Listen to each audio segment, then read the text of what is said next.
ಓಂ ಶಾಂತಿ. ಇಂದಿನ ಮುರಳಿ ದಿನಾಂಕ 15/8/25. ಮುರಳಿ ಮಹಾವಾಕ್ಯಗಳು. मीठे बच्चे, सवेरे सवेरे उठ यही चिंतन करो कि मैं इतनी छोटी सी आत्मा कितने बड़े शरीर को चला रही हूँ. ಬೆಳಿಗ್ಗೆ ಎದ್ದು ಈ ಚಿಂತನೆಯನ್ನ ಮಾಡ್ರಿ. ನಾನು ಇಷ್ಟು ಸೂಕ್ಷ್ಮ, ಇಷ್ಟು ಚಿಕ್ಕ ಆತ್ಮ ಇದ್ದೀನಿ, ಆದರೂ ಸಹ ಇಷ್ಟು ದೊಡ್ಡ ಶರೀರವನ್ನು ನಡೆಸ್ತಾ ಇದ್ದೀನಿ. ಮುಜ್ ಆತ್ಮ ಮೇ ಹಿ ಅವಿನಾಶಿ ಪಾರ್ಟ್ ನೂಂದಾ ಹುವಾ ಹೈ. ನಾ ಆತ್ಮನೊಳಗೆ ಈ ಅವಿನಾಶಿ ಪಾತ್ರ ನೋಂದಾಯಿಸಲ್ಪಟ್ಟಿದೆ. ಬಾಬಾ ಇಂತಹ ಗುಹ್ಯ ರಹಸ್ಯವನ್ನ ಇವತ್ತು ತಿಳಿಸ್ತಿದ್ದಾರೆ. ಬೆಳಿಗ್ಗೆ ಎದ್ದು ಚಿಂತನೆ ಮಾಡ್ರಿ. ನಾನು ಆತ್ಮ ಇದ್ದೀನಿ, ಬಹಳ ಸೂಕ್ಷ್ಮ ಇದ್ದೀನಿ. ಸೂಕ್ಷ್ಮಾತಿ ಸೂಕ್ಷ್ಮ ನನ್ನ ಆತ್ಮನೊಳಗೆ ಇಂತಹ ಒಂದು ರೆಕಾರ್ಡಿಂಗ್ ಇದೆ. ನನ್ನ ಹತ್ರ ಇಂತಹ ಒಂದು ಶಕ್ತಿ ಇದೆ. ಇಷ್ಟು ದೊಡ್ಡ ಶರೀರವನ್ನು ನಾನು ನಡೆಸಬಲ್ಲೆ. ಈ ಶರೀರವನ್ನು ನಡೆಸುವಂತಹ, ಶರೀರದ ಮೇಲೆ ಮಾಸ್ಟರಿಂಗ್ ಮಾಡುವಂತಹ, ಈ ಶರೀರದ ಇಂದ್ರಿಯಗಳ ಹೇಗೆ ಬಳಕೆ ಮಾಡಬೇಕನ್ನುವಂತಹ ನಾಲೆಡ್ಜ್ ಆತ್ಮನ ಮೈಂಡ್ ಒಳಗೆ ಡ್ರಾಮಾ ಅನುಸಾರ ಮೊದಲೇ ನೂಂದಿದೆ. ಅದಕ್ಕಾಗಿ ಬಾಬಾ ಹೇಳ್ತಾರೆ, ಮುಜ್ ಆತ್ಮ ಮೇ ಅವಿನಾಶಿ ಪಾರ್ಟ್ ನೂಂದಾ ಹುವಾ ಹೈ. ಆತ್ಮದ ಒಳಗೆ ಅವಿನಾಶಿ ಪಾತ್ರ ನೋಂದಾಯಿಸಲ್ಪಟ್ಟಿದೆ, ಅಂದರೆ ಫಿಕ್ಸ್ಡ್ ಇದೆ. ಡ್ರಾಮಾದ ಸ್ಕ್ರಿಪ್ಟ್ನ ಅನುಸಾರ, ಟೋಟಲ್ ಹೋಲ್ ಡ್ರಾಮಾ ಏನಿದೆ ಅದರ ಅನುಸಾರ ಡ್ರಾಮಾ ಎಷ್ಟು ಕ್ಯಾರೆಕ್ಟರ್ಸ್ ಬೇಕು, ಹೋಲ್ ಡ್ರಾಮಾದಲ್ಲಿ ಒಂದು ಕ್ಯಾರೆಕ್ಟರ್ ಬಿ ಕೆ ರೇಣುಕಾ. ಆ ಕ್ಯಾರೆಕ್ಟರ್ ಮೈಂಡ್ ಒಳಗ, ಆತ್ಮನ ಮೈಂಡ್ ಒಳಗ ಬಾಬಾ ಹೇಳ್ತಾರೆ ಅವಿನಾಶಿ ಪಾತ್ರ ನೋಂದಾಯಿಸಲ್ಪಟ್ಟಿದೆ. ಇದರ ಚಿಂತನೆ ಮಾಡ್ರಿ. ಅಂದ್ರೆ ಈ ಫಿಮೇಲ್ ಶರೀರದೊಳಗ, ಮೇಲ್ ಶರೀರದೊಳಗ ಯಾವಾಗ ಆತ್ಮ ಪ್ರವೇಶ ಆಗ್ತದ, ಆ ಪಾತ್ರವನ್ನು ಹೇಗೆ ಮಾಡಬೇಕು, ಯಾವ ಕ್ಷಣ ಏನು ಮಾತಾಡಬೇಕು, ಯಾವ ಕ್ಷಣದಲ್ಲಿ ಕಣ್ಣು ರೆಪ್ಪೆಯನ್ನು ಬಾರಿಸ್ಬೇಕು, ಯಾವಾಗ ನಿದ್ರೆಗೆ ಹೋಗಬೇಕು, ಡ್ರಾಮಾದಲ್ಲಿ ಪ್ರತಿಯೊಂದು ಪಾತ್ರ ನೂಂದಿದೆ, ಅರ್ಥಾತ್ ಫಿಕ್ಸ್ಡ್ ಇದೆ. ಅಂದ ಮೇಲೆ ಬಾಬಾ ಹೇಳ್ತಾರೆ ಈ ಶರೀರನೂ ಕೂಡ ಮೈಂಡ್ ಒಳಗಿನ ಒಂದು ಪಿಕ್ಚರ್ ಆಗಿದೆ. ಅರ್ಥಾತ್ ಮ್ಯಾನಿಫೆಸ್ಟ್ ಆಗಿ ಹೊರಗಡೆ ಭಲೆ ಶರೀರ ಕಾಣ್ತಾ ಇರ್ಬೋದು, ಶರೀರದ ಒಳಗಿನ ಆತ್ಮ ಇಲ್ಲ. ನಾನು ಆತ್ಮನ ಮೈಂಡಿನ ಒಳಗೆ ಏನು ಸ್ಕ್ರಿಪ್ಟ್ ಇದೆ, ಸ್ಕ್ರಿಪ್ಟ್ನ ಅನುಸಾರ ಸ್ಟೋರಿ ಒಳಗ ಈ ಶರೀರ ಇದೆ. ಅರ್ಥಾತ್ ಇಷ್ಟು ದೊಡ್ಡ ಶರೀರ ನೋಡ್ಲಿಕ್ಕೆ, ಸ್ಥೂಲ ಕಣ್ಣಿಗೆ ನೋಡ್ಲಿಕ್ಕೆ ಇಷ್ಟು ದೊಡ್ಡ ಶರೀರ ಅನಿಸ್ಬೋದು. ಇದೊಂದು ಶರೀರ ವೈಬ್ರೇಷನ್ಸ್ ಆಗಿವೆ. ಅಂದಮೇಲೆ ಈ ಒಂದು ವೈಬ್ರೇಷನ್ ನನ್ನ ಆತ್ಮನ ಮೈಂಡಿಂದ ಕ್ರಿಯೇಟ್ ಆಗಿದೆ. ಅರ್ಥಾತ್ ಇದು ಎಲ್ಲವೂ ಅವಿನಾಶಿ ಪಾತ್ರ. ಈ ಅವಿನಾಶಿ ಪಾತ್ರ ಆತ್ಮನ ಮೈಂಡ್ ಒಳಗನೆ ನೋಂದಾಯಿಸಲ್ಪಟ್ಟಿದೆ ಅನ್ನೋದನ್ನ ಸಾಕ್ಷಿಯಾಗಿ ಈ ಶರೀರದ ಪಾತ್ರವನ್ನ ನೋಡ್ತಾ ಚಿಂತನೆ ಮಾಡ್ರಿ ಅಂತಾರೆ ಬಾಬಾ. ಅದು ಬೆಳಗಿನ ಜಾವದಲ್ಲಿ. प्रश्न, शिव बाबा को कौन सी प्रैक्टिस है, कौन सी नहीं है? ಶಿವ ಬಾಬಾರವರಿಗೆ ಯಾವ ಪ್ರಾಕ್ಟೀಸ್ ಇದೆ, ಯಾವ ಪ್ರಾಕ್ಟೀಸ್ ಇರುವುದಿಲ್ಲ, ಯಾವ ಅಭ್ಯಾಸ ಬಾಬಾಗಿಲ್ವೇ ಇಲ್ಲ. ಉತ್ತರ, आत्मा का ज्ञान रत्नों से श्रृंगार करने की प्रैक्टिस शिव बाबा को है. बाकी शरीर का श्रृंगार करने की प्रैक्टिस उन्हें नहीं, क्योंकि शिव बाबा कहते हैं मुझे तो अपना शरीर है ही नहीं. ಆತ್ಮನಿಗೆ ಜ್ಞಾನ ರತ್ನಗಳಿಂದ ಶೃಂಗಾರ ಮಾಡುವಂತಹ ಪ್ರಾಕ್ಟೀಸ್ ಬಾಬಾರವರಿಗಿದೆ. ಕಿತ್ನಾ ಖೂಬ್ಸೂರತ್ ಮಹಾವಾಕ್ಯ. ಶಿವ ಬಾಬಾರ ಕಾರ್ಯ ಎಲ್ಲ ಆತ್ಮರಿಗೆ ಈ ಪವಿತ್ರ ಸತ್ಯ ಜ್ಞಾನ ರತ್ನಗಳಿಂದ ಶೃಂಗಾರ ಮಾಡೋದು. ಈ ಶೃಂಗಾರ ಮಾಡುವಂಥ ಪ್ರಾಕ್ಟೀಸ್ ಬಾಬಾರವರಿಗಿದೆ. ಆದರೆ ಶರೀರದ ಶೃಂಗಾರ ಮಾಡುವಂಥ ಪ್ರಾಕ್ಟೀಸ್ ಬಾಬಾಗಿಲ್ಲ. ಯಾಕೆ ಅಂದರೆ ಬಾಬಾಗ ತಮ್ಮ ಶರೀರನೇ ಇಲ್ಲ. मैं इनका शरीर भल किराए पर लेता हूँ, लेकिन इस शरीर का श्रृंगार यह आत्मा स्वयं करती, मैं नहीं करता, मैं तो सदा ಅಶರೀರಿ ಹೂँ. ಬಾಬಾ ಹೇಳ್ತಾರೆ, ಭಲೆ ನಾನು ಈ ಬ್ರಹ್ಮಾನ ತನುವಿನಲ್ಲಿ ಬಾಡಿಗೆ ಮೇಲೆ ಬಂದಿದ್ದೇನೆ, ಆದರೆ ಈ ಶರೀರದ ಶೃಂಗಾರ ಆತ್ಮ ಸ್ವಯಂ ಮಾಡ್ಕೊಳ್ತದ, ನಾನು ಮಾಡೋದಿಲ್ಲ. ಅಂಡರ್ಲೈನ್, ಶಿವಬಾಬಾ ಬಂದಿರೋದು ಬ್ರಹ್ಮಾರವರ ಭೃಗುಟಿಯಲ್ಲಿ, ಬ್ರಹ್ಮಾರ ತನುವಿನೊಳಗೆ. ಅಂದಮೇಲೆ ಬಾಬಾ ಹೇಳ್ತಾರೆ, ನಾನು ಬಂದೀನಿ, ಆದರೆ ನಾನು ಇದರಿಂದ ಪರೆ ಇದ್ದೀನಿ. ಬ್ರಹ್ಮಾನ್ ಶರೀರದ ಶೃಂಗಾರ ಬ್ರಹ್ಮಾನ ಆತ್ಮ ಮಾಡ್ತದ ಅಂತ ಹೇಳ್ತಾರೆ ಬಾಬಾ. ಬಾಬಾರ ಶೃಂಗಾರ ಅಂದ್ರೆ ಭಲೆ ಶರೀರದ ಸ್ನಾನ ಮಾಡಿಸೋದಿರ್ಬೋದು, ಬಟ್ಟೆಗಳನ್ನು ಧರಿಸೋದೇ ಇರ್ಬೋದು, ಅಥವಾ ಏನೇ ಇರ್ಬೋದು. ಆದರೆ ಶರೀರದ ಶೃಂಗಾರ ಬಾಬಾರ ಆತ್ಮ ಮಾಡ್ತದ. ಆದ್ರೆ ಅದರೊಳಗೆ ಸ್ವಯಂ ನಾನು ಬಂದಿದ್ರೂ ಕೂಡ ನಾನು ಮಾಡೋದಿಲ್ಲ. ಯಾಕೆ ಅಂದ್ರೆ ಬಾಬಾ ಹೇಳ್ತಾರೆ, ಶಿವಬಾಬಾ, ಯಾಕೆ ಅಂದ್ರೆ ಮೇ ತೋ ಸದಾ ಅಶರೀರಿ ಹೂ. ಭಲೇ ಶಿವಬಾಬಾ ಬ್ರಹ್ಮಾರ ತನುವಲ್ಲಿ ಬಂದು ಸತ್ಯ ಜ್ಞಾನವನ್ನ ನುಡಿಸಿದ್ರೂ ಕೂಡ ತಮ್ಮ ರೋಲ್, ಜ್ಞಾನವನ್ನ ಹೇಳುವಂತ ಟೀಚರ್ನ ರೋಲ್ ಪ್ಲೇ ಮಾಡ್ತಿದ್ರು, ಅಥವಾ ಮಕ್ಕಳಿಗೆ ಪ್ರೇಮದಿಂದ ಪಾಲನೆ ಕೊಡುವಂತ ಪಿತಾ ರೋಲ್ ಪ್ಲೇ ಮಾಡ್ತಾ ಇದ್ರು ಕೂಡ ಬಾಬಾ ಆ ದೇಹದಿಂದ ಡಿಟ್ಯಾಚ್ ಇರೋದ್ರಿಂದ, ಬಾಬಾ ಹೇಳ್ತಾರೆ, ನಾ ಸದಾ ಶರೀರಿ ಇರೋದ್ರಿಂದ ನನಗೆ ಈ ಶರೀರದ ಶೃಂಗಾರ ಮಾಡುವಂತ ಅಭ್ಯಾಸನೇ ಇಲ್ಲ ಅಂತಾರೆ ಬಾಬಾ.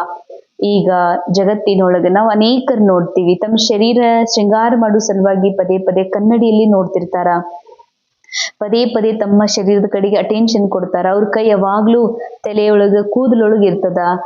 ಸರಿ, ಇದು ಎಲ್ಲಾ ಶರೀರದ ಒಂದು ಏನೆಲ್ಲ ಯಾವಾಗ ಶೃಂಗಾರ ಮಾಡ್ಕೋಬೇಕು, ಯಾವಾಗ ಶರೀರದ ಅಲ್ಲಿ ಅಟೆನ್ಷನ್ ಕೊಡ್ಬೇಕು, ಯಾವಾಗ ಶರೀರದಿಂದ ಡಿಟ್ಯಾಚ್ ಆಗ್ಬೇಕಿದು ಡ್ರಾಮಾದ ಸ್ಕ್ರಿಪ್ಟ್ನ ಅನುಸಾರ ಪ್ರತಿಯೊಬ್ಬ ಆತ್ಮರ ಮೈಂಡ್ ಒಳಗ ಸ್ಟೋರಿ ಮೊದಲೇ ಫಿಕ್ಸ್ಡ್ ಇದೆ. ಅದಕ್ಕಾಗಿ ಅಭ್ಯಾಸ ಆಗ್ಬಿಟ್ಟಿದೆ ಶರೀರ ಶೃಂಗಾರ ಮಾಡುವಂಥದ್ದು. ಆದ್ರೆ ಬಾಬಾ ಹೇಳ್ತಾರೆ, ನನಗೆ ಮಕ್ಕಳ ಆತ್ಮಗಳ ಶೃಂಗಾರ ಮಾಡೋದು ಅಭ್ಯಾಸ ಇದೆ, ಶರೀರದ ಶೃಂಗಾರ ಮಾಡಿಸುವಂತ ಅಭ್ಯಾಸ ಇಲ್ಲ ಅಂತಾರೆ ಬಾಬಾ. ಭಲೆ ಈ ಸಮಯದಲ್ಲಿ ಪೂರಾ ಶರೀರ, ಪೂರಾ ಕ್ಯಾರೆಕ್ಟರ್ ಡ್ರಾಮಾ ಅನುಸಾರ ಎಂಡ್ ಆಗೋದಿದೆ. ಈ ಎಂಡ ಆಗುವಂತ ಸಮಾಪ್ತ ಆಗಿ ಸತ್ತೇ ಹೋಗುವಂತ ಈ ಕ್ಯಾರೆಕ್ಟರ್ನ ಶೃಂಗಾರ ಮಾಡುವಂತ, ಶರೀರದ ಶೃಂಗಾರ ಮಾಡುವ ಅವಶ್ಯಕತೆ ಇಲ್ಲ. ಆದ್ರೂ ಸಹ ಇದಕ್ಕೆ ಶುಚಿಯಾಗಿಡೋದು, ಇದಕ್ಕೆ ಬಟ್ಟೆಗಳನ್ನ ಧರಿಸ್ಲಿಕ್ಕೆ ಅಟೆನ್ಷನ್ ಕೊಡೋದು, ಡ್ರಾಮಾ ಅನುಸಾರ ಇದೆಲ್ಲ ನಡೀತಾ ಇದೆ. ಆದ್ರೆ ಬಾಬಾ ಹೇಳ್ತಾರೆ, ನಾ ಆತ್ಮ ಇದೆಲ್ಲವನ್ನ ನಡೀತಾ ಇರುವುದನ್ನ ನೋಡುವಂತಹ, ಮನರಂಜನೆ ಅನುಭವ ಮಾಡುವಂತಹ ಆತ್ಮ ನಾನೇ ಬೇರೆ, ಶರೀರದ ಪಾತ್ರನೇ ಬೇರೆ ಇದೆ. ಅದಕ್ಕಾಗಿ ಆ ಪಾರ್ಟ್ ಅಲ್ಲಿ ಅಭ್ಯಾಸ ಇದೆ ಶೃಂಗಾರ ಮಾಡೋದು. ಆತ್ಮ, ಬಾಬಾ ಹೇಳ್ತಾರೆ, ಆತ್ಮ ಜ್ಞಾನ ರತ್ನಗಳಿಂದ ಶೃಂಗಾರ ಮಾಡಿಕೊಳ್ಳುವಂತಹ ಅಭ್ಯಾಸ ಆತ್ಮನಿಗಿದೆ. ಗೀತ್ ಬದಲ್ ಜಾಯೆ ದುನಿಯಾ ನ ಬದಲೆಂಗೆ ಹಮ್. ಈ ಜಗತ್ತು ಬದಲಾದ್ರೂ ಸಹ ನಾವೆಂದಿಗೂ ಕೂಡ ಬದಲಾಗೋದಿಲ್ಲ. ಏನಂತ? ನಾನು ಬದಲಾಗೋದಿಲ್ಲ ಅಂದ್ರೆ ನಾ ಆತ್ಮ ಯಾವ ಅವಿನಾಶಿ ಸತ್ಯ ಇದ್ದೀನಿ, ಈ ಸತ್ಯ ಎಂದೂ ಬದಲಾಗೋದಿಲ್ಲ. ಈ ಸತ್ಯ ತಿಳಿದ ಮೇಲೆ ಮತ್ತೆ ಈ ಮನಸ್ಸು ಶರೀರವನ್ನ ನಿಜ ಅಂತ ಅನುಭವ ಮಾಡೋದಿಲ್ಲ. ಇದು ನಿಜವಾದಂತಹ ಬದಲಾಗದಂತಹ ಒಂದು ದೃಢವಾದ ಪ್ರತಿಜ್ಞೆ. धारणेಗಾಗಿ मुख्य सार, जैसे बाबा मीठा है ऐसा मीठा बन सबको सुख देना है, कोई भी अकर्तव्य क्या कार्य नहीं करना है, उत्तम से उत्तम कल्याण का ही कार्य करना है. ಹೇಗೆ ಬಾಬಾ ಬಹಳಷ್ಟು ಮಧುರವಾಗಿದ್ದಾರೆ, ಅದೇ ರೀತಿಯಾಗಿ ತಾವು ಕೂಡ ಮಧುರರಾಗಿ ಸುಖವನ್ನ ಕೊಡಬೇಕಾಗಿದೆ. ಬಾಬಾ ಮಧುರಿದ್ದಾರೆ ಅಂದ್ರೆ ಬಾಬಾ ಯಾವತ್ತಿಗೂ ತಮ್ಮ ಸುಪ್ರೀಂ ಸೋಲ್ ಕಾನ್ಶಿಯಸ್ನ ಸ್ಟೇಜ್ ಅಲ್ಲಿ ಅನುಭವ ಮಾಡ್ತಾರೆ. ನಾನು ಪರಮಾತ್ಮ, ಪರಮ ಆತ್ಮ ಇದ್ದೀನಿ ಎನ್ನುವಂತಹ ಸ್ಮೃತಿಯಲ್ಲಿ ಬಾಬಾ ಇರ್ತಾರೆ. ಅದೇ ಹಾಗೂ ತನ್ನ ಎಲ್ಲಾ ಮಕ್ಕಳನ್ನ ಆ ಒಂದು ಶ್ರೇಷ್ಠ ಕಾನ್ಶಿಯಸ್ ಒಳಗ ನನ್ನ ಆತ್ಮಾರೂಪಿ ಮಕ್ಕಳು ಅನ್ನುವಂಥ ದೃಷ್ಟಿಯಿಂದನೇ ಬಾಬಾ ನೋಡ್ತಾರೆ ಹೊರತಾಗಿ ಬಾಬಾ ಎಂದಿಗೂ ಕ್ಯಾರೆಕ್ಟರ್ ಅನ್ನ ನೋಡೋದಿಲ್ಲ. ಈ ಮಕ್ಕಳು ಏನ್ ಅನ್ಯಾಯ ಮಾಡ್ತಿದ್ದಾರ, ಇವರೆಷ್ಟು ನನ್ನ ಶ್ರೀಮತದ ಉಲ್ಲಂಘನೆ ಮಾಡ್ತಿದ್ದಾರೆ, ಅಥವಾ ಬಾಬಾ ಗೊತ್ತಿದೆ ಡ್ರಾಮಾ ಫಿಕ್ಸ್ಡ್ ಇದೆ, ಕ್ಯಾರೆಕ್ಟರ್ ಡ್ರಾಮಾದಲ್ಲಿ ನೂಂದಿದೆ, ಡ್ರಾಮಾದ ಅನುಸಾರವೇ ಮಕ್ಕಳು ತಮ್ಮ ಪಾರ್ಟನ್ನು ಪ್ಲೇ ಮಾಡ್ತಾ ಇದ್ದಾರೆ ಅಂದಮೇಲೆ ನನ್ನ ಆತ್ಮಾರೂಪಿ ಮಕ್ಕಳು ಸದಾ ಶಾಂತಿದ್ದಾರೆ, ನನ್ನ ಆತ್ಮಾರೂಪಿ ಮಕ್ಕಳು ಸದಾನೂ ಎವರ್ ಪ್ಯೂರ್, ಎವರ್ ಹೆಲ್ದಿ, ಸದಾ ಸೇಫ್, ಸದಾ ಅವಿನಾಶಿ ಇದ್ದಾರ, ಸತ್ಯ ಇದ್ದಾರೆ ಅನ್ನುವಂಥದ್ದು ಬಾಬರಿಗೆ ಗೊತ್ತಿದೆ. ಅದೇ ದೃಷ್ಟಿಯಿಂದ ಮಕ್ಕಳನ್ನು ನೋಡೋದ್ರಿಂದ ಮಕ್ಕಳಿಗೆ ಶಕ್ತಿ ಟ್ರಾನ್ಸ್ಫರ್ ಆಗ್ತದೆ ಬಾಬಾರವರಿಂದ. ಇದಕ್ಕೆ ಹೇಳಲಾಗ್ತದೆ ಮೀಠಾ ಮೀಠಾ ಬಾಬಾ ಅಂತ. ಹಾಗೇ ತಾವು ಮಧುರರಾಗಿ ಎಲ್ಲರಿಗೂ ಸುಖ ಕೊಡ್ರಿ ಅಂದರೆ ಬಹಳ ವಿಶೇಷ ಅಂಡರ್ಲೈನ್ ಈ ಮಹಾವಾಕ್ಯದ ಪ್ರತಿಯಾಗಿ ತಿಳ್ಕೊಳ್ಳುವಂಥದ್ದಾಗಿದೆ. ನೀವು ಬಾಬಂತರ ಮೀಠಾ ಆಗ್ರಿ. ಯಾವಾಗೂ ತಿಳ್ಕೊಬೇಕಾಗಿದೆ ಕ್ಯಾರೆಕ್ಟರ್, ದೇಹ, ಅಕ್ಕೋರು ಅಣ್ಣವರು, ನಾ ಹೀಗಿದ್ದೀನಿ, ಇದು ಕ್ಯಾರೆಕ್ಟರ್, ಇದು ಮೀಠಾ ಅಲ್ಲ, ಇದು ಬಹಳ ಕಡುವ ಸ್ಮೃತಿ. ಯಾಕಂದ್ರೆ ಇದು ಎಂಡ್ ಆಗುವಂತ ಪಾರ್ಟ್, ವಿನಾಶಿ ಪಾರ್ಟ್, ಇದು ಮಣ್ಣಿನ ಪಾರ್ಟ್ ಆಗಿದೆ ಪಾತ್ರ. ಅಂದ ಮೇಲೆ ಇದರಲ್ಲಿ ವಿಕಾರ ಇದೆ, ಇದರಲ್ಲಿ ಅನೇಕ ಕಲಿಯುಗದ ಇಚ್ಛೆಗಳಿವೆ. ಯಾವಾಗ ನಾನು ಕೇವಲ ನನ್ನ ಆತ್ಮದ ಸತ್ಯ ಸ್ಮೃತಿಯಲ್ಲಿ ಇರ್ತೀನಿ, ಹಾಗೂ ಈ ನಾಟಕದ ಪಾರ್ಟ್ ಒಳಗ ನಾ ಎಲ್ಲರೊಳಗ ಕೇವಲ ಆತ್ಮದ ಸತ್ಯ ಸ್ವರೂಪವನ್ನ ನೋಡ್ತೀನತ್ತಂದ್ರ ಇದಕ್ಕೆ ಮಧುರ್ ಅಂತಾರ ಬಾಬಾ. ಇವ್ರ ಅಕ್ಕೋರ್ ಅದಾರ, ಇವ್ರ ಅಣ್ಣೋರ್ ಅದಾರ, ಇವರು ಸೀನಿಯರ್ ಅದಾರ, ಜೂನಿಯರ್ ಅದಾರ, ಬಡವ್ರ ಅದಾರ, ಶ್ರೀಮಂತ ಅದಾರ. ಇದಾಗಿದೆ ಕಡುವಾಪನ್, ಕ್ರಿಮಿನಲ್ ಆಯಿ. ಮಧುರತೆ ಅಂದ್ರೆ ಎಲ್ಲಾರು ಅವ್ರವ್ರ ಪಾತ್ರ ಏನೇ ಮಾಡಿದ್ರು ಅವರೊಳಗಿರುವ ಆತ್ಮ ಅವಿನಾಶಿ ಇದೆ, ಸತ್ಯ ಇದೆ ಎನ್ನುವಂತ ಸ್ಮೃತಿಯಿಂದ ನೋಡೋದೇ ಮಧುರತೆ. ಈ ಮಧುರತೆಯ ಸೋಲ್ ಕಾನ್ಶಿಯಸ್ನೆಸ್ ಸ್ಮೃತಿಯಲ್ಲಿದ್ದಾಗ ಆಟೋಮೆಟಿಕ್ ಎಲ್ಲರ ಪ್ರತಿಯಾಗಿ ಸುಖದ ವೈಬ್ರೇಷನ್ ನನ್ನ ಆತ್ಮನಿಂದ ಹರಡ್ತಾ ಇರ್ತದೆ. ಬಾಬಾ ಹೇಳ್ತಾರೆ ಯಾವುದೇ ಅಕರ್ತವ್ಯದ ಕಾರ್ಯ ಮಾಡಬೇಡ್ರಿ. ಅಕರ್ತವ್ಯದ ಕಾರ್ಯ ಯಾವುದು? ನಾನು ಕರ್ತಾ ಇದ್ದೀನಿ, ನಾನು ಮಾಡ್ತೀನಿ, ನಾನು ಬಹಳಷ್ಟು ಮಾಡೀನಿ, ನಾ ಬಹಳ ಸಹನ್ ಮಾಡ್ಕೊಂಡೀನಿ, ಇದು ಕರ್ತಾಪನ್. ನಾ ಮಾಡುವುದದ, ಇದು ಕೆಲಸ ನಂದೇ ಅದ, ನನ್ ಬಿಟ್ರೆ ಯಾರು ಮಾಡ್ತಾರ, ಇದಕ್ಕಂತಾರ ಕರ್ತಾಪನ್. ಅಕರ್ತವ್ಯ ಇದು ಕರ್ತಾಪನ್. ನಾ ಕರ್ತಾ ಇದ್ದೀನಿ ಅನ್ನೋದ ನಿನ್ ಅಕರ್ತವ್ಯ ಅಂತಾರ ಬಾಬಾ. ಡ್ರಾಮಾ ಅನುಸಾರ ಕ್ಯಾರೆಕ್ಟರ್ ಅಲ್ಲಿ ಆ ಪಾರ್ಟ್ ಮೈಂಡ್ ಒಳಗೆ ನೂಂದಿದೆ, ಡ್ರಾಮಾನುಸಾರ ಎಲ್ಲ ನಡೀತಾ ಇದೆ. ಅದರಲ್ಲೂ ಬಾಬಾ ಕರಣ್ ಕರಾವನ್ ಹಾರ್ ಬಾಬಾ ಇದ್ದಾರೆ. ಆದ್ರೆ ಅದನ್ನೆಲ್ಲ ನಾ ಮಾಡ್ತೀನಿ ಅಂತಂತೀನಂದ್ರ ಆತ್ಮ ಅಕರ್ತ ಇದೆ. ಅಕರ್ತ ಆತ್ಮ ನಾನು ಈ ಮನಸ್ಸನ್ನ ಮಾಯಿಗೆ ವಶಭೂತ ಮಾಡಿಕೊಂಡು ಈ ಮನಸ್ಸಿನ ಮೂಲಕ ನಾನು ಶರೀರನೇ ನಾನು, ಅಥವಾ ನಾ ರೋಲ್ ಇದೀನಿ, ನಾ ಬೀಕೆ ಇದ್ದೀನಿ, ಇದೆಲ್ಲ ಕೆಲಸ ನಂದೇ, ನನ್ನಿಂದನೇ ಆಗಿದೆ ಅಥವಾ ನಮ್ಮಿಂದ ಆಗೋದಿದೆ ಅನ್ನುವಂಥ ಕರ್ತಾಪನದ ಭಾವ ಇದೆ ಅಂತಂದ್ರೆ ಭೋಗ್ತಾನೂ ಆಗ್ಬೇಕಾಗ್ತದ, ಭೋಗಿಸ್ಬೇಕಾಗ್ತದ. ಯಾರು ಮಾಡ್ತಾರೋ ಅವ್ರು ಭೋಗಿಸ್ಬೇಕಾಗ್ತದ. ಅಂದಮೇಲೆ ಬಾಬಾ ಹೇಳ್ತಾರೆ ಇದೇ ಅಕರ್ತವ್ಯ. ನಿನಗೆ ನೀನು ನಾನು ಮಾಡೀನಿ ಮಾಡಬೇಕು ಅಂತ ಕ್ಯಾರೆಕ್ಟರ್ ಕಾನ್ಶಿಯಸ್ ಅಲ್ಲಿ ಬರ್ತೀಯಂದ್ರ, ಕರ್ತಾಪನದ ಭಾವವನ್ನ ಈ ಹೊರೆಯನ್ನ ಹೊತ್ತಗೋತೀಯತ್ತಂದ್ರ ಇದು ಅಕರ್ತವ್ಯದ ಕಾರ್ಯ ಆಗಿದೆ. ಇಂಥ ಅಕರ್ತವ್ಯದ ಕಾರ್ಯ ಎಂದೂ ಮಾಡಬೇಡ್ರಿ. ಉತ್ತಮರಿಂದ ಉತ್ತಮ ಕಲ್ಯಾಣದ ಕಾರ್ಯನೇ ಮಾಡ್ಬೇಕು. ಕಲ್ಯಾಣದ ಕಾರ್ಯ ಅಂದ್ರೆ ನಾ ಕೇವಲ ಆತ್ಮ ಸಾಕ್ಷಿ ದೃಷ್ಟ ಇದ್ದೀನಿ, ಈ ಸೃಷ್ಟಿ ನಾಟಕದಲ್ಲಿ ನನ್ನ ಒಂದು ಪಾರ್ಟ್ ಒಳಗೆ ಅಭಿನಯವನ್ನ ಮಾಡುವುದ್ರ ಜೊತೆಯಲ್ಲಿ ಕೇವಲ ನಾನು ಸಾಕ್ಷಿಯಾಗಿ ನೋಡುವಂತಹ ಇನ್ವಿಸಿಬಲ್ ಆಕ್ಟರ್ ಇದೀನಿ ಅನ್ನುವಂತಹ ಸತ್ಯದ ಸ್ಮೃತಿಯಲ್ಲಿ ಇದ್ದುಕೊಂಡು ಈ ಕ್ಯಾರೆಕ್ಟರ್ ಒಳಗೆ ಏನೆಲ್ಲ ನಡೀತಾ ಇದೆ ಕೇವಲ ನಾನು ನೋಡಬಲ್ಲೆ ಹೊರತಾಗಿ ಏನನ್ನೂ ನಾನು ಮಾಡ್ಲಿಕ್ಕೆ ಸಾಧ್ಯನೇ ಇಲ್ಲ. ಹಾಗಾದ್ರೆ ಏನ್ ಪುರುಷಾರ್ಥ ಮಾಡೋದು? ಎಲ್ಲಾ ಡ್ರಾಮಾನೇ ಮಾಡಿದ್ರೆ ಏನ್ ಪುರುಷಾರ್ಥ ಮಾಡೋದು? ಡ್ರಾಮಾದಿಂದ ಪರಿ ಆಗುವುದೇ ನನ್ನ ಪುರುಷಾರ್ಥ. ಬಾಕಿ ಡ್ರಾಮಾದಲ್ಲಿ ಏನ್ ನಡಿಬೇಕು ಅದು ಡ್ರಾಮಾ ಅನುಸಾರನೇ ನಡೀತಾ ಇದೆ. ಅದಕ್ಕಾಗಿ ಸದಾ ಉತ್ತಮ ಕಲ್ಯಾಣದ ಕಾರ್ಯವನ್ನೇ ಮಾಡ್ರಿ ಅಂತಾರ ಬಾಬಾ. ಸೆಕೆಂಡ್ ಪಾಯಿಂಟ್, ಕೌಡಿಯೋಂ ಕೆ ಪಿಚಾಡಿ ಹೈರಾನ್ ನಹಿ ಹೋನಾ ಹೇ. ಕೌಡಿಗಳ ಹಿಂದೆ ಹೈರಾನ್ ಆಗ್ಬೇಡ್ರಿ. पुरुषार्थ कर अपने जीवन हीरे जैसा बनाने है, गफलत नहीं करनी है. ಬಾಬಾ ಹೇಳ್ತಾರೆ ಕೌಡಿ ಅಂತಂದ್ರೆ ದೇಹದ ಕಾನ್ಶಿಯಸ್ ಅಲ್ಲಿ ಇದ್ದುಕೊಂಡು ದೇಹಕ್ಕೆ ಸಂಬಂಧಪಟ್ಟಂತಹ ಧನ, ವಸ್ತು, ಸಾಮಾನ್, ಈ ಶರೀರದ ನಾಮ್, ಮಾನ್, ಶಾನ್ ಬರಲಿಕ್ಕೆ ಏನು ನೀವು ಅದಕ್ಕಾಗಿ ಪ್ರಯತ್ನ ಮಾಡ್ತಿದ್ದೀರಿ, ಕರ್ತಾಪನದ ಭಾವ ಹೊತ್ಕೊಂಡು ಏನಾದರೂ ಆಗ್ಬೇಕಂತ ಅನ್ಕೊಂಡಿದ್ದೀರಿ. ಬಾಬಾ ಹೇಳ್ತಾರೆ ಇದೆಲ್ಲ ಕೌಡಿ. ಬಾಡಿ ಕಾನ್ಷಿಯಸ್ ಒಳಗೆ ಏನೇ ಬೆಳವಣಿಗೆ ಆಗ್ತದ, ಏನೇ ಹೆಸರು ಪ್ರಸಿದ್ಧಿ ಆಗ್ತದ, ಏನೆಲ್ಲ ಗಳಿಕೆ ಆಗ್ತದ, ಹದ್ದಿನ ಗಳಿಕೆ ಆಗ್ತದಂದ್ರ ಅದೆಲ್ಲ ಕೌಡಿ ಅಂತಾರ ಬಾಬಾ. ಈ ಕೌಡಿಯಿಂದ ಹೈರಾಣ ಆಗ್ಬೇಡ್ರಿ. ಪುರುಷಾರ್ಥ ಮಾಡಿ ತಮ್ಮ ಜೀವನ ವಜ್ರ ಸಮಾನ ಮಾಡ್ಕೊಡ್ರಿ. ಆತ್ಮ ಯಾವಾಗ ವಜ್ರ ಸಮಾನ ಆಗ್ತದ, ಆಟೋಮೆಟಿಕ್ ಜೀವನವೂ ಕೂಡ, ಕ್ಯಾರೆಕ್ಟರು ಕೂಡ ಬಹಳಷ್ಟು ಸುಧಾರಣೆ ಆಗ್ತದೆ.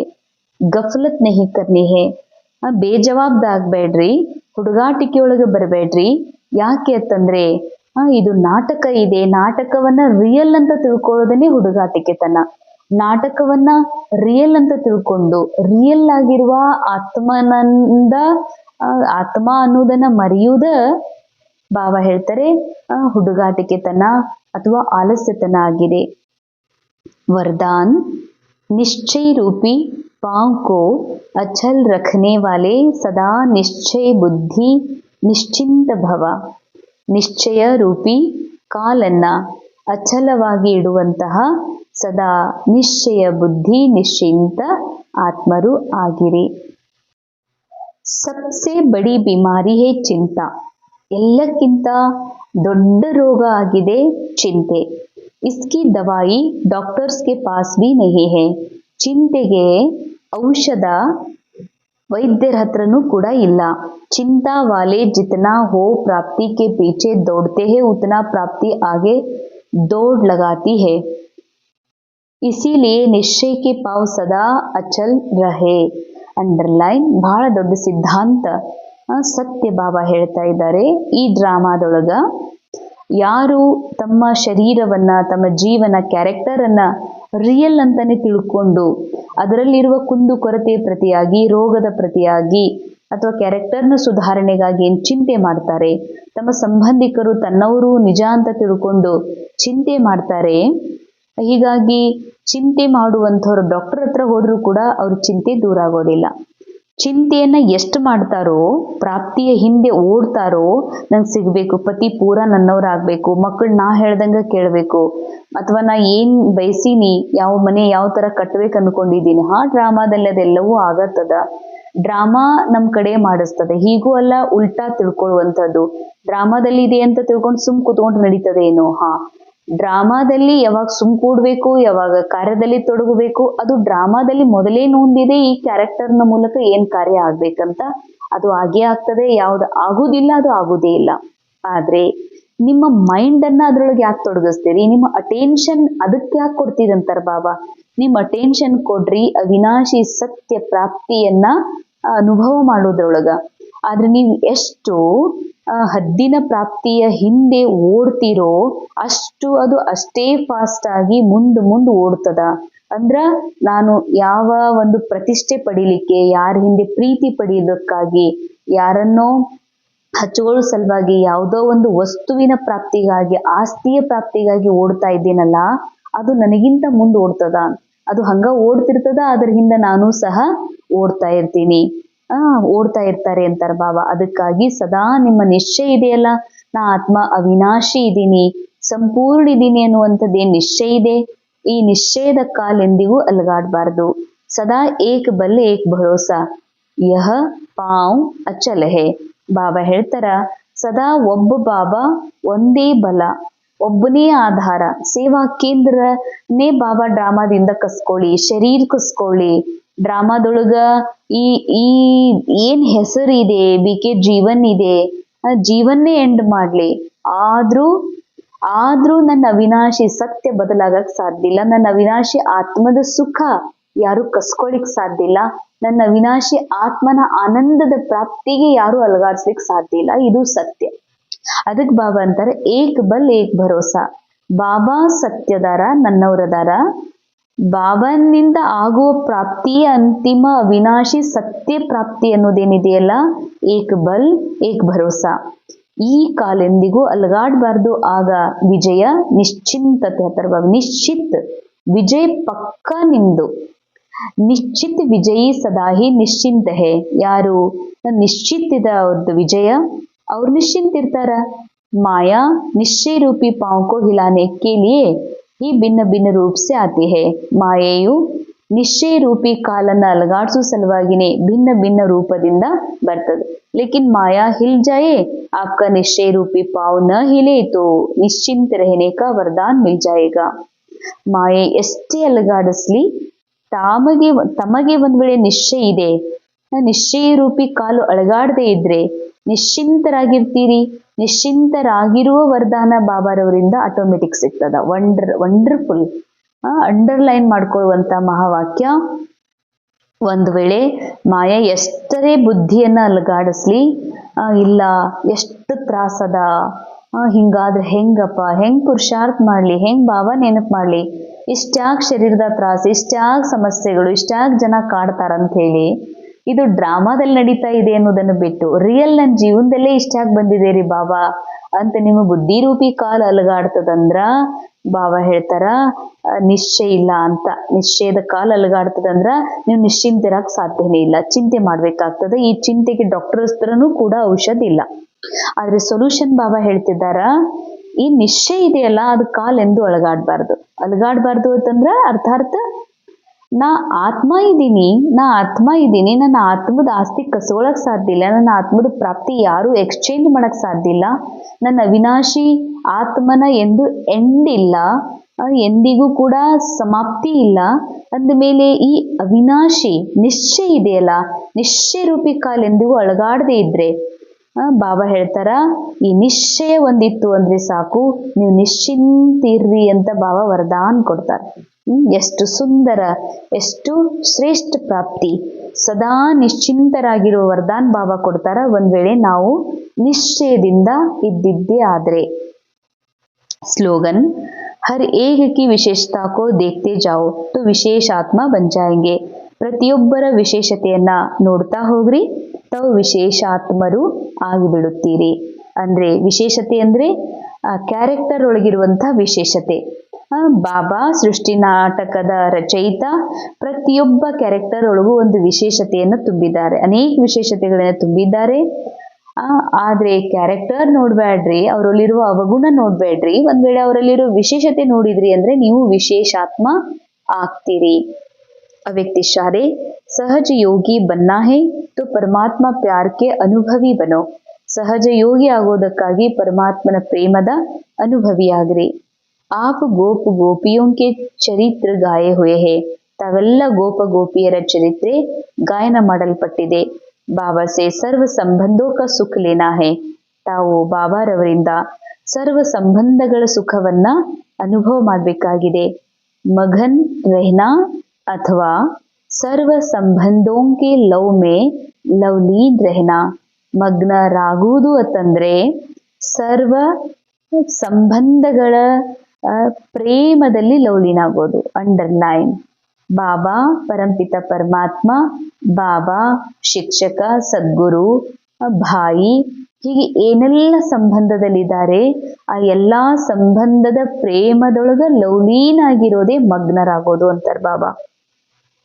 जब कोई अति स्नेह से मिलते हैं तो उस समय स्नेह के मिलन के यही शब्द होते कि एक दूसरे में समा गए या दोनों मिलकर एक हो गए.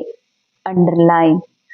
ಲೌಕಿಕ ಜಗತ್ತಿನಲ್ಲಿ ಉದಾಹರಣೆಗಾಗಿ ಇಬ್ರು ಸ್ನೇಹಿತರು ಬಹಳ ಸಮಯದ ನಂತರ ಈಗಿಬ್ರು ಭೇಟಿಯಾಗಿದ್ದಾರೆ. ಬಹಳ ಕ್ಲೋಸ್ ಫ್ರೆಂಡ್ಸ್, ಬಹಳ ಅನ್ಯೋನ್ಯವಾಗಿರುವಂತ ಸ್ನೇಹಿತರು ಬಹಳ ಸಮಯದ ನಂತರ ಒಂದಾದ್ರು ಅಂದ್ರ ಅವ್ರು ಫಸ್ಟ್ ಏನೂ ಮಾತಾಡೋದಿಲ್ಲ, ಒಬ್ರಿಗೊಬ್ರು ನೋಡ್ತಾರ, ಒಬ್ರಿಗೊಬ್ರು ಸಮಾವೇಶ ಆಗ್ತಾರ, ಪ್ರೇಮದಲ್ಲಿ ಮುಳುಗ್ತಾರ, ಖುಷಿ ಅನುಭವ ಮಾಡ್ತಾರ, ದೃಷ್ಟಿ ಮಿಲನ ಮಾಡ್ತಾರ. ಇದು ಲೌಕಿಕ ಕ್ಯಾರೆಕ್ಟರ್ ಒಳಗ. ಆದ್ರೆ ಯಾವಾಗ ಪ್ರಿಯತಮ್ ಪರಮಾತ್ಮ ಅನೇಕ ಜನ್ಮದಿಂದ ನಾನು ಮತ್ತೆ ವಾಪಸ್ ಅನುಭವ ಮಾಡ್ತಾ ಇದ್ದೀನಿ ಈ ನಾಟಕದೊಳಗ ಅಂದ ಮೇಲೆ ಬಾಬಾ ಹೇಳ್ತಾರೆ ಈಗ ಕೇವಲ ಮಾತಿಲ್ಲ, ಕೇವಲ ಅನುಭವ ಮಾತ್ರ ಅಂತ. ಕಂಬೈನ್ಡ್ ಸ್ಥಿತಿಯ ಅನುಭವ. तो बाबा के स्नेह में समा गए अर्थात बाबा का स्वरूप हो गए. ಬಾಬಾ ಸಾಥಿ, ಯಾರು ನನ್ನವರು ಸಾಥಿ ಇದ್ದಾರೆ, ಸಾತಿ ಸುಪ್ರೀಂ ಕಾನ್ಷಿಯಸ್ ಅಲ್ಲಿದ್ದಾರೆ ಅಂತಂದ್ರೆ ಸಾತಿಯ ಸಂಘದಲ್ಲಿ ಕುತ್ಕೊಂಡು ಸಾತಿಯೊಳಗೆ ನಾನು ಲೀನ್ ಆಗ್ತೀನಂತಂದ್ರ ಜರೂರ್ ಪರಮಾತ್ಮನ ಸ್ವರೂಪವೇ ನನ್ನ ಸ್ವರೂಪ ಆಗ್ಬಿಡ್ತದ. ಕಿತ್ನಿ ಖೂಬ್ಸೂರತ್ ಬಾತೆ ಮಹಾವಾಕ್ಯ. ಬಾಬಾ ಹೇಳ್ತಾರೆ, ನನ್ನವರು ಭಗವಂತನೇ ಇರೋದ್ರಿಂದ ಅವ್ರ ಸಂಘದಲ್ಲಿ ನಾನು ಹೋಗೋದ್ರಿಂದ ಅವ್ರ ಸ್ನೇಹದಲ್ಲಿ ಬರೋದ್ರಿಂದ ನಂದು ಕೂಡ ಸ್ವರೂಪ ಪರಮಾತ್ಮನ ಸ್ವರೂಪ ಆಗ್ಬಿಡ್ತದೆ. Equal conscious. ಹೇಗೆ ಬಾಬಾ ತಮ್ಮ ಸುಪ್ರೀಂ ಕಾನ್ಷಿಯಸ್ ಅಲ್ಲಿ ಇರ್ತಾರೆ, ಆತ್ಮನೂ ಕೂಡ ಆ ಶ್ರೇಷ್ಠ ಸ್ಥಿತಿಯನ್ನ ಪ್ರಾಪ್ತ ಮಾಡ್ಕೊಳ್ಳಿಕ್ಕೆ ಸಾಧ್ಯ ಇದೆ. ಓಂ ಶಾಂತಿ.